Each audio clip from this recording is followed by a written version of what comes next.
Some serious crime is on the rise in the city. Yeah, according to the NYPD statistics, there were 11,350 crimes this August versus 9,000 last year. That means overall crimes were up by 26%. The biggest jump, robberies, up by 38%. And we've had a number of crimes lately in places that tourists may frequent or areas that are thought to be pretty safe. So just last month, the Danish tourist shot in the back on the Upper West Side when he ignored someone asking for money. Yeah, another tourist was slashed in Times Square at 4:30 in the morning this past Saturday, while on Sunday a man waved a knife at a mother and her two small children while they were trying to buy tickets for the Central Park carousel. So here to help us make sense of all this crime around us right now is former NYPD Lieutenant Darrin Porcher, 20 years in the NYPD. He is now a professor at Pace University. So welcome. Thanks for being with us this morning. Good morning, Hazel. Good morning, Craig. And I'm glad to be a part of this significant story displaying us as the 8.75 million residents in the city of New York. Yeah, a lot of those New Yorkers saying they don't feel safe. They want to know why. Why is crime on the rise? Well, one of the things that the NYPD needs to focus on is a precision-based policing strategy, whereas we want to place uniformed officers in the areas that have the greatest propensity for violence. By simply placing a uniformed officer in the areas where there's an uptick in robberies and assaults, it will prove to be a viable deterrent.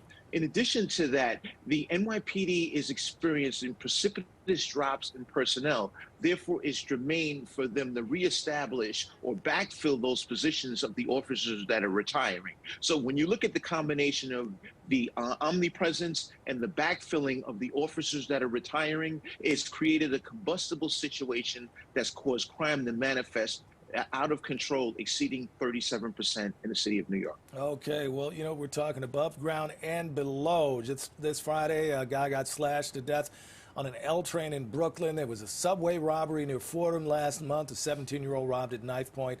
That crime caught on video.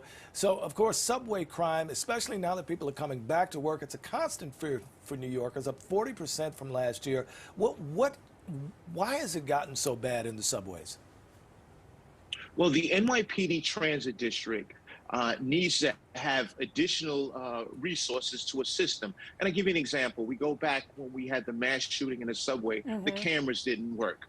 It's clear that we don't have that bifurcation between technology and police to essentially inform officers of what's happening in the subway systems. I think that you need to draw from other components within the NYPD, such as patrol functions or even officers that are on desk duty that can assist the Transit Bureau in creating a reduction in crime. And it's just not happening. I think one of the things that we as common citizens would like to see is an officer on the platform, but you're not seeing those officers in that omnipresence perspective that I mentioned earlier. Yeah. And therefore, it allows criminals to act with impunity because they believe psychologically they can get away with it. Well, the MTA is saying that they're going to add 2 cameras to every car. What do you think of that?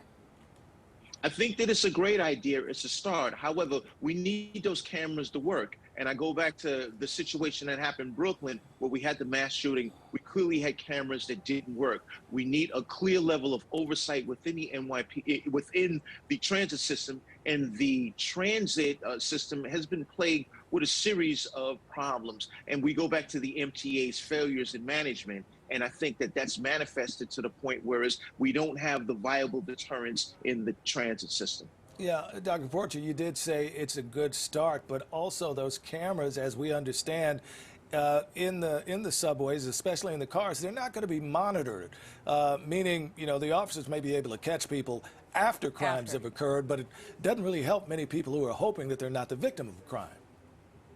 Right, and it goes back to mismanagement of resources within the MTA as a whole. The MTA is constantly asking for more money. However, they're not providing us as New Yorkers with results. I think the time is now to have that oversight to ensure that people are monitoring these cameras. In addition to that, you want to have a deployment mechanism in place within the NYPD to ensure whenever these incidents occur, you will have officers deployed to that platform where that train is soon to be arriving, and that'll also act as a viable deterrent to criminal behavior in the subway. Yeah, I mean, when you think about a lot of these crimes that have been happening, many of the people who are accused, the suspects, are suffering from mental illness. Where does that play a role in these rising numbers? Well, Hazel, you bring up a very interesting point. One of the things that we have that's been a tremendous point of contention is bail reform. We often have people that are coming into the custody of police and then being released without being provided the necessary services such as mental health.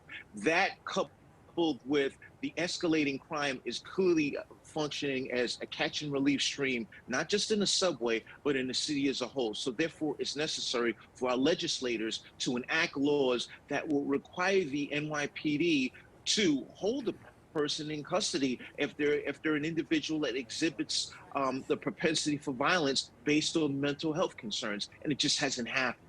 All right, well, definitely not enough time to discuss everything we need to discuss about the rise in crime in this city, but we appreciate Dr. Darrin Porcher. Thank you, guys. Thank you so much for joining us this morning. He's a former NYPD lieutenant, now professor at Pace University. Thanks for joining us. Thanks, Craig.